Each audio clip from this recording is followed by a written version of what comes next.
Welcome to Startup with Poland, the show where we deep dive into Poland's startup ecosystem. My name is Tessa McIver and I am your host. Now my guest today is Adam Szymański, co-founder and CTO of Oxla, the world's fastest distributed database. Now throughout his career, Adam has worked on a really diverse number of IT projects, from computer games, mobile apps, server backends, deep learning frameworks, big data pipelines, machine learning systems, and a plethora of others, and in a number of different types of companies, as a sole proprietor, in medium-sized software houses, and in massive corporates. Now, I really can't wait to discover how Adam's path brought him to founding Oxler and what impact Oxler is going to have on the data-driven world. Adam, wonderful to have you with us here today. Thank you. So, great to be here. Well, great. No, we're delighted to have you, and I'm very excited to hear more about Oxler and your role. So let's get started, and please tell our audience what actually is Oxler. All right. So Oxla is a analytical distributed database that is extremely efficient. But what is analytical distributed database? I think that requires some explanation, I suppose. So there are many different types of databases. The most common ones that like everybody among the developers knows are transactional databases, which are used for storing and changing some state, like your banking account. Mm-hmm. State of your banking account can change, right? You can make some transaction. And what is very important, you want to have this at all times consistent, the state. I mean, like if something will happen to the server, you don't want to end up in situations in which, for example, some amount was deduced from account but was not added to target account. You don't want to have that, so that's why you use this type of databases. But on the other hand, there are databases used for analyzing stuff, so which are used for recording some series of events. Mm-hmm. Whether this is events in your e-commerce platform or maybe from sensors from your IoT, what is happening in your factory or in your company. Mm-hmm, mm-hmm. This is recording of event that has happened. So that's something that is not changing over the time. It's just recording of the history. And then you want to analyze this to, for example, find out what your marketing channels are performing best, what types of user based on initial interaction with your web page are the most promising. What type of events happen before machine in your factory is failing down. So in that case, you need analytical database. So that's what we are doing. By its nature, if you record the history, you have lots of data, and it's just growing and growing and growing. Also, because of the AI boom, more and more people are using this for building data sets for machine learning. Yeah.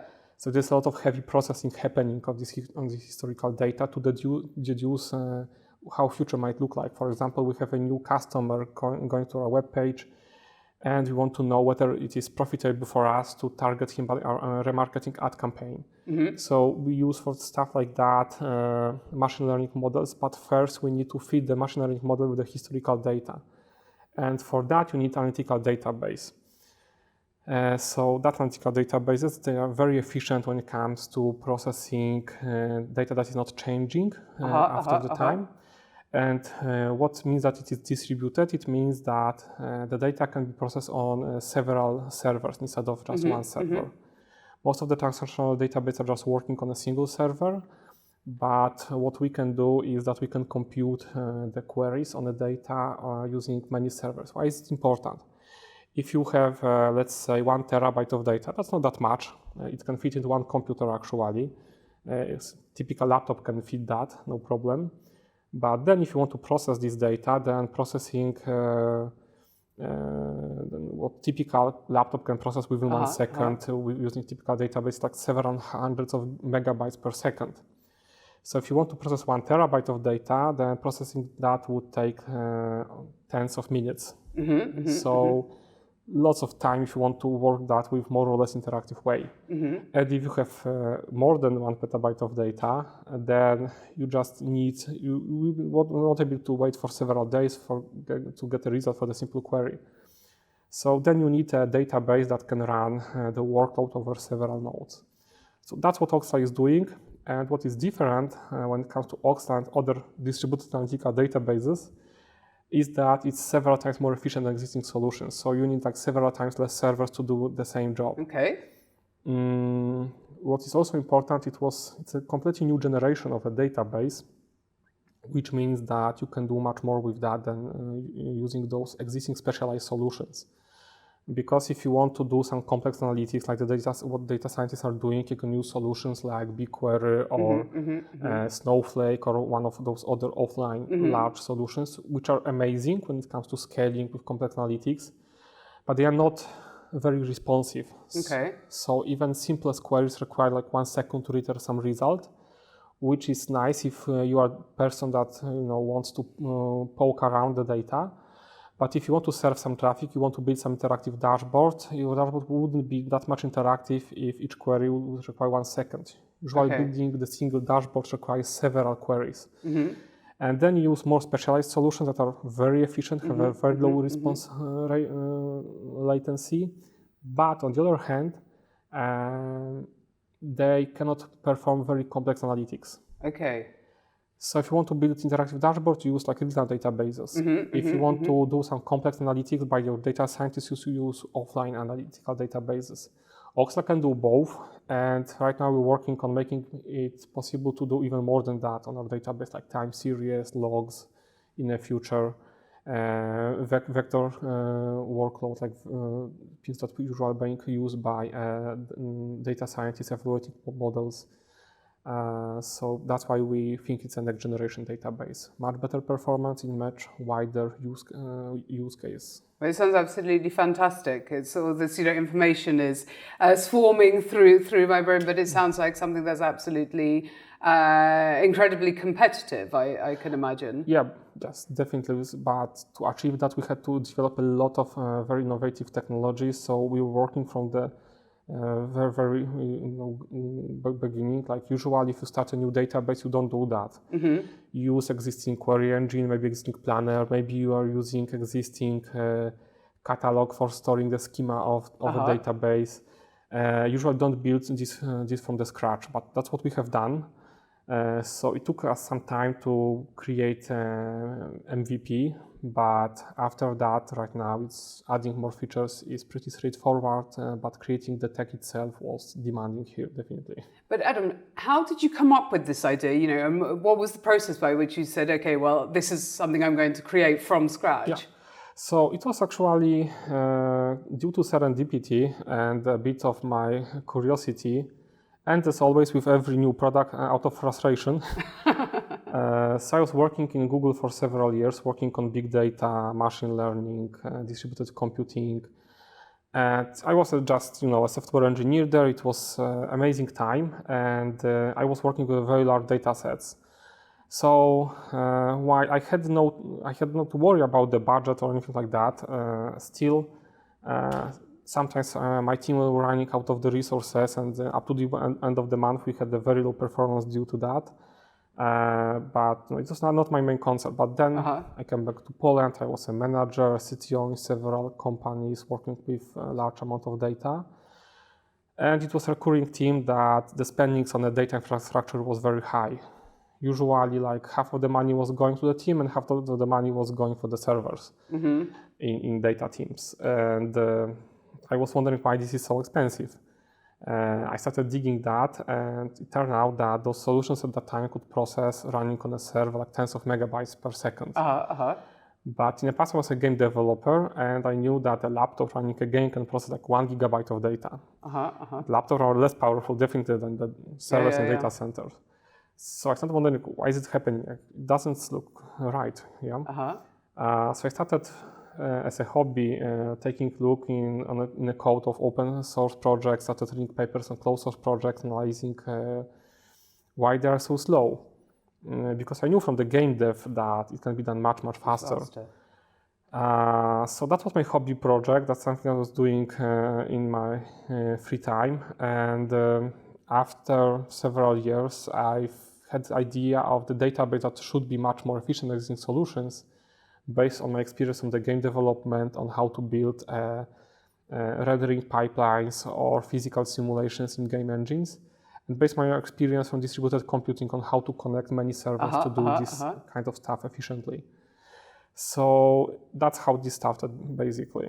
Okay, so basically it was you discovered a problem in your job, you took it as a hobby and actually, created a real life company out of that. I enjoy a lot this kind of engineering and scientific challenges because this required a lot of new algorithms being developed, a lot of new engineering solutions being developed, and that's actually exciting for me. That's something I love a lot.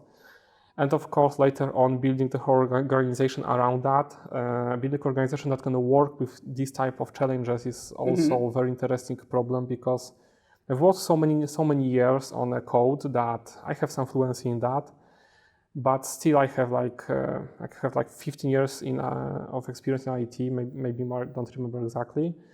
But just half of that I was managing, so I have a bit less experience with the management. It's always interesting to build a new organization and to build a proper team for proper problem. And this problem was really challenging, so also building this organization was interesting challenge, so yeah. Well, that's exactly, actually moves very nicely into the next question I want to ask you, which is, you've got this very rich background as a software developer, CTO positions and so on, but it's obviously very different to, being in Google or CD Projekt Red, ultimately as a sort of small cog in a huge machine, as opposed to actually being the founder of your own company. And I mean, what are the differences in those roles? I mean, from, of course, the work perspective, but also from, I guess, a work-life balance perspective and sort of, from how your personal life runs in conjunction with those roles. I think it differs a lot between the companies and proper moment in a project. I wouldn't say it differs that much. Like when it comes to work-life balance, like being a software engineer in Google in the projects I was working on, I had a very good work-life balance. Actually, I spent like 3.5 years in Switzerland, and I know Switzerland right now better than Poland because every second week I was going somewhere. But it's smaller, so it's easier to get to know. Not only that, but I had more time and more money. Before that, I was in Poland. I was, studying and working, so I had not much time. And not much money as a student. Yeah, not that much. And after I came back, I had kids, so I had not that much time anymore. So actually, that was the only period in my life that I had free weekends. So I know I visited more towns in Switzerland than in Poland within those 3.5 years. Amazing, I think. When it comes to work-life balance in companies, it depends strongly on the industry. I had opportunity to work inside the Project Red for half a year. And for my bad luck, I was working in the moment at which they were preparing a vertical demo for first presentation to the press.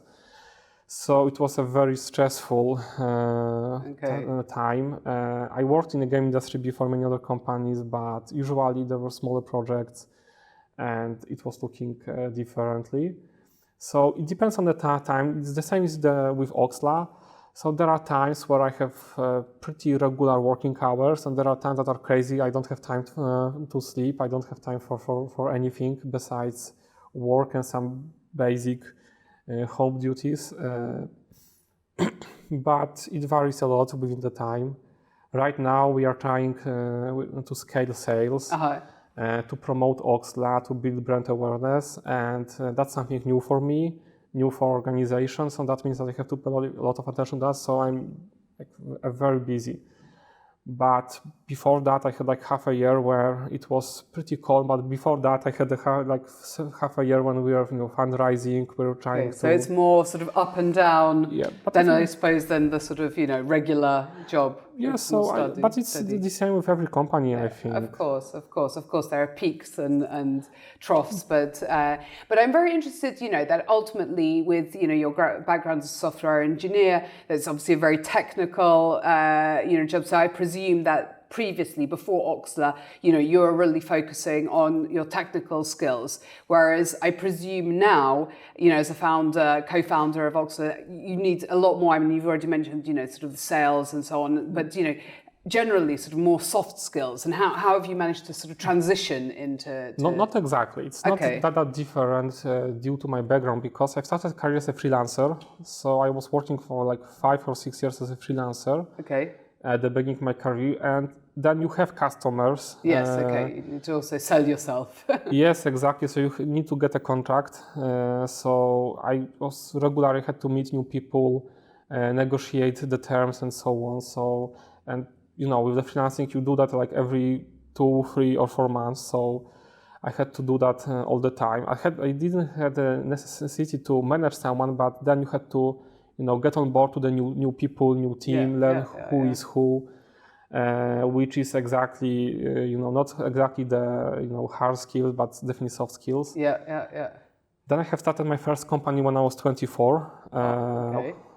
It was a small game dev studio.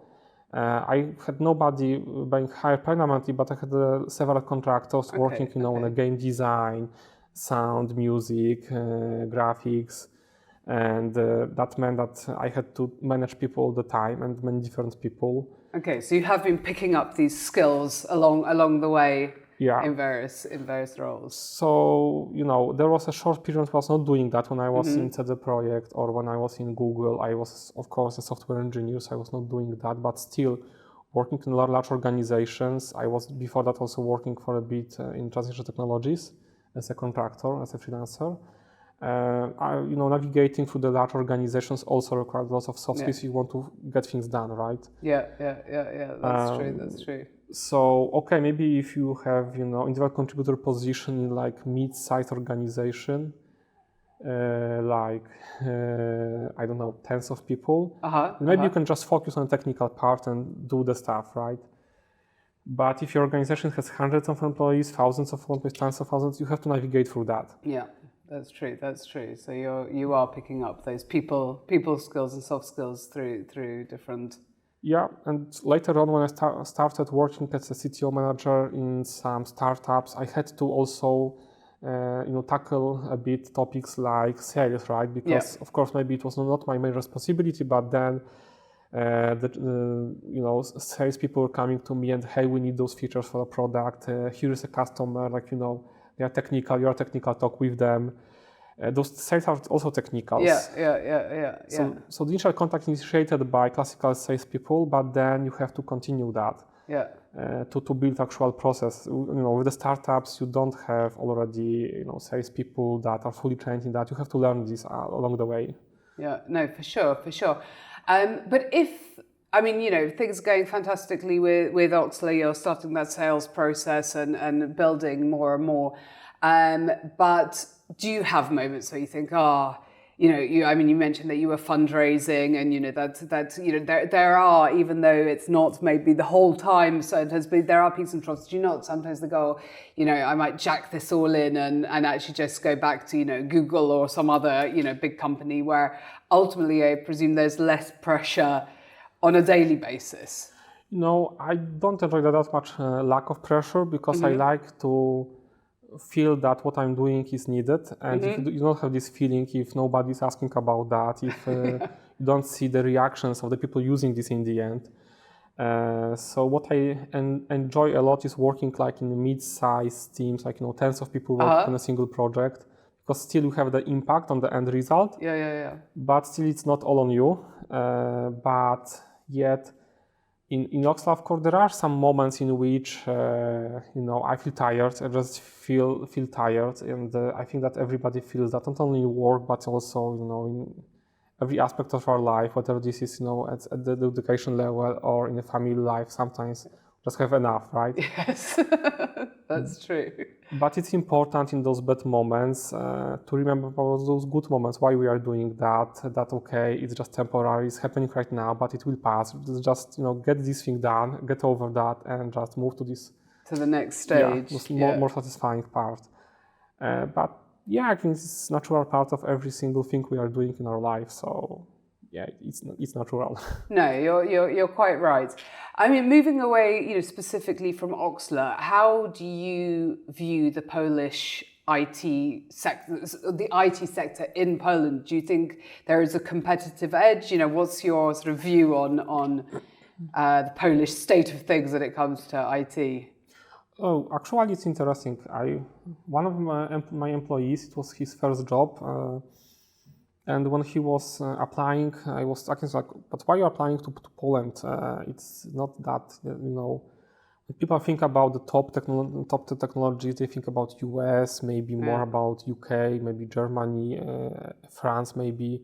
He said, no, actually right now, if you look on that, a lot of new interesting things are happening in Poland. He would like to take part in that, to experience this. And that's what I see right now. Like when I was living in Switzerland, when I was thinking about changing the job at some time, there are not that many alternatives in Switzerland. So actually, Google has amazing retention rate in Zurich because you don't have much of the alternatives. Actually, you just have to change a country you're living in to change a job. Actually, to have something interesting. Okay. But that's not the case with the Poland. Like even if I wanted to invest something on the stock market in some companies in Swiss stock market that on IT, there are 2 companies in IT in the Swiss stock market. In Poland, you have I don't know how many. It would be hard to count. And I suppose before I would end counting, there will be a new one coming in. So that's the huge difference here. There's so many things happening. But also what is important is the exchange of the knowledge here. I've worked in the game industry and people are exchanging things like costs of hiring, average salaries, revenue, cost of marketing, the best performing channels. All of that is getting exchanged in a very fine details, unless you're of course on the stock market, because you cannot do that then. But apart from that, and I see the same in broader IT. When I meet other CTOs, they are very willing to share the knowledge, the experience. So it's quite a vibrant sort of. Extremely, yes. Like so many things are happening. Like even the landscape in Warsaw is so changing so much over the years. And it's changing so much. There are so many new skyscrapers being built because there are people willing to fill them in, right? And it's happening because of the many companies that are getting founded in Poland, not only from the IT, but from many other sectors. So that's also, fueling. IT is not delivering that much product if you think about it on its own, like for the end users. But usually IT is something, actually it's a tool in many other industries. What we are doing is we are not selling this to, end customers, right? Nobody is using distributed databases in home, but it's something that makes sense if you have many other companies that have the data, right? Which most now do, you think, in so many different industries. And it's very hard to build this type of a new company in vacuum, right? If I would like to build this, I don't know, in some country without developers, it would be very hard. I wouldn't be able to find employees. I wouldn't be able to find first customers. I wouldn't be able to collect initial feedback that easily. And thanks to how much developed is this industry in Poland, you can do that. And not only IT, I mean. There's a lot of tech, basically, getting developed in Poland. Well, I'm very happy to hear that you have such a positive, outlook, especially compared to, you would immediately maybe think, oh, Switzerland would, it's a fantastic place, etc., etc. But actually, indeed, I can see that from the IT sector perspective, actually. I remember attending a game conference, and there were a panel of investors sitting and discussing about investing in the game industry. And initially it started, they will ask audience, so which one of you are creating games right now? So there were full room of people, and there were 6 hands up. Then he asked, how many of you think that they are making a good game? And then 3 hands went down, and he just started laughing. Like he was expecting that all the hands would be up, because why you are doing that if you're thinking it's bad, right? And what they were telling that is that if they invest like €1 in France, they get 50 cents from the government. If they invest €1 in Finland, they get another euro from the government. And in Switzerland, the cost of employment connected with help of the government is so low that it doesn't make sense at all to invest there. And you could even see that in the audience, that people, if they were doing this, it was just a hobby. Pretty large fraction of the people there were students of the Fine Arts Academy doing projects. But it's not a business, right? Yeah. And Poland is the country with the first country in the world when it comes to amount of gaming companies in the stock market. The first one is Japan, then US, and then Poland. And this shows how much of the business we are building around that. And it's not only with the game industry. As I said, in Sweden there were two companies in IT at the time and in the stock market. So completely different surroundings, I think. Yeah, no, for sure. Well, we're very pleased that you returned to Poland and created Oxler here. But Adam, where do you see Oxler going? I mean, of course, you're working very hard on that sort of, upward curve, but even in a sort of relatively long time perspective, sort of 5-10 years, where would you like Oxler to be? So actually we are playing a long game because, as I said, like building the whole distributed database from the scratch is something very challenging. And what most of our competitors are doing is that they focus on some vertical, which makes sense because you can deliver product much faster. You have much better targeted marketing initially. But then usually what it does mean that you cannot support so many use cases in the end. The tech is in the end not able to do that. It was built with some purpose in mind, and when you try to stretch that, it's starting getting clunky. Okay. But we are playing long games. We assume that, it will be hard at the beginning. We have to put a lot more work than our competitors to just get to the market. But then what should happen in the long run, we should be able to replace most of the solutions people know right now in big data. So really disrupt the market. Yes. So the goal for us is that in 10 years to be like the go-to solution for analyzing big data. And be able to, right now, if you set up a new project in IT, you need, transactional database for, maintaining the state that is changing, right? And that's something that we are not going to replace. That's not our target. But then, even if the project is very low, you need to set up a time series database for monitoring.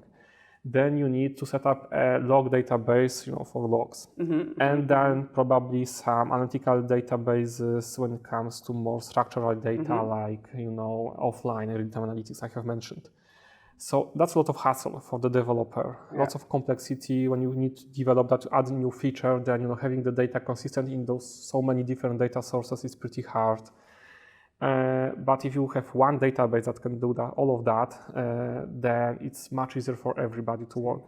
It's something that should make working with the data in the end much simpler for everybody. So that's our goal, creating one solution to rule them all, right?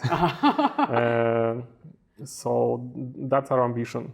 Well, I laugh, but because of the analogy there. But it sounds absolutely amazing and incredibly, impressive. I presume, for the everyday person, Oxler is not going to be the household name because it's something that the companies will be using. But I very much keep everything crossed that indeed your plans come true, and that indeed Oxler will be the go-to solution for all companies using big data all over the world. I'm really impressed with what you're doing, and congratulations with what you've done so far, and hoping that it all continues to go as you so wish. Thank you very much.